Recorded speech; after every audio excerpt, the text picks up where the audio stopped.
संपूर्ण महाराष्ट्रात लोकप्रिय झालेले आमचे @कागल लाईव्ह या चॅनेलला लाईक करा व बेल दाबून सबस्क्राईब करा. कागलमधील ऐतिहासिक विजयाबद्दल मुख्यमंत्री देवेंद्र फडणवीस यांचे मंत्री हसन मुश्रीफ व राजे समरजितसिंह घाटगेंनी मानले आभार. मुंबईत घेतली भेट. कागल तालुक्यात झालेल्या जिल्हा परिषद व पंचायत समिती निवडणुकीत राष्ट्रवादी काँग्रेस व भारतीय जनता पक्षाच्या युतीने 6 जिल्हा परिषद व 11 पंचायत समिती मतदारसंघांमध्ये घवघवीत विजय मिळवत इतिहास घडविला. या ऐतिहासिक यशाबद्दल मुख्यमंत्री देवेंद्र फडणवीस यांचे आभार मानण्यासाठी वैद्यकीय शिक्षण मंत्री हसन मुश्रीफ व शाहू उद्योग समूहाचे अध्यक्ष राजे समरजितसिंह घाटगे यांनी मुंबई येथे मुख्यमंत्री फडणवीस यांची सदिच्छा भेट घेत आभार मानले.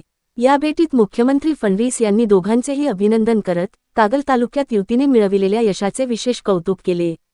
कागल नगरपालिकेतील एकतर्फी विजयापाठोपाठ जिल्हा परिषद व पंचायत समिती निवडणुकांतही भाजप राष्ट्रवादी युतीने आपले वर्चस्व सिद्ध केल्याचे त्यांनी नमूद केले. मुख्यमंत्री देवेंद्र फडणवीस यांच्या पुढाकारातून मंत्री हसन मुश्रीफ, शाहू उद्योग समूहाचे अध्यक्ष राजे समरजितसिंह घाटगे व माजी आमदार संजयबाबा घाटगे यांच्या नेतृत्वाखाली तयार झालेल्या युतीने कागल विधानसभा मतदारसंघात विकासाच्या नव्या पर्वाला सुरुवात केली आहे.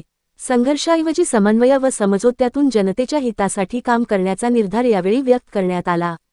मुख्यमंत्री फडणवीस यांनी कागल विधानसभा मतदारसंघाच्या सर्वांगीण विकासासाठी भाजप राष्ट्रवादी युतीच्या उमेदवारांच्या पाठीशी ठामपणे उभे राहण्यासह विविध विकासकामांसाठी निधी कमी पडू दिला जाणार नाही, अशी ग्वाही दिली. या भेटीद्वारे कागल तालुक्यातील जनतेने दाखविलेल्या विश्वासाबद्दल कृतज्ञता व्यक्त करत पुढील काळात अधिक वेगाने विकासकामे राबविण्याचा संकल्प युतीच्या नेत्यांनी व्यक्त केला.